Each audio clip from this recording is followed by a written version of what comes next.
'Twas the night before Christmas, and all through the house not a creature was stirring, not even a mouse. The stockings were hung by the chimney with care, in hopes that St. Nicholas soon would be there. The children were nestled all snug in their beds, while visions of sugar plums danced in their heads. And Mama in her kerchief and I in my cap had just settled down for a long winter's nap. When out on the lawn there rose such a clatter, I sprang from my bed to see what was the matter. Away to the window I flew like a flash, tore open the shutters and threw up the sash. The moon on the crest of the new fallen snow gave a luster of midday to objects below, when what to my wondering eyes should appear but a miniature sleigh and 8 tiny reindeer, with a little old driver so lively and quick I knew in a moment it must be St. Nick.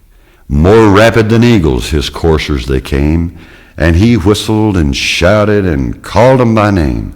Now Dasher, now Dancer, now Prancer and Vixen, on Comet, on Cupid, on Donner and Blitzen, to the top of the porch, to the top of the wall. Now dash away, dash away, dash away all.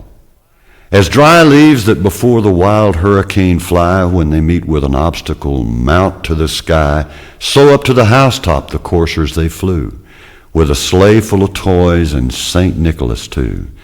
And then in a twinkling I heard on the roof the prancing and pawing of each little hoof. As I drew in my head and was turning around, down the chimney St. Nicholas came with a bound. He was dressed all in fur, from his head to his foot, and his clothes were all tarnished with ashes and soot. A bundle of toys he had flung on his back, and he looked like a peddler just opening his pack. His eyes, how they twinkled, his dimples, how merry. His cheeks were like roses, his nose like a cherry. His droll little mouth was drawn up like a bow, and the beard of his chin was as white as the snow. The stump of a pipe he held tight in his teeth, and the smoke it encircled his head like a wreath. He had a broad face and a little round belly that shook when he laughed like a bowl full of jelly. He was chubby and plump, a right jolly old elf, and I laughed when I saw him in spite of myself.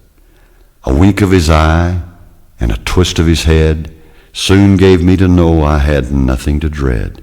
He spoke not a word, but went straight to his work and filled all the stockings, then turned with a jerk, and laying his finger aside of his nose and giving a nod, up the chimney he rose. He sprang to his sleigh, to his team gave a whistle, and away they all flew like the down of a thistle. But I heard him exclaim as he drove out of sight, "Happy Christmas to all, and to all a good night."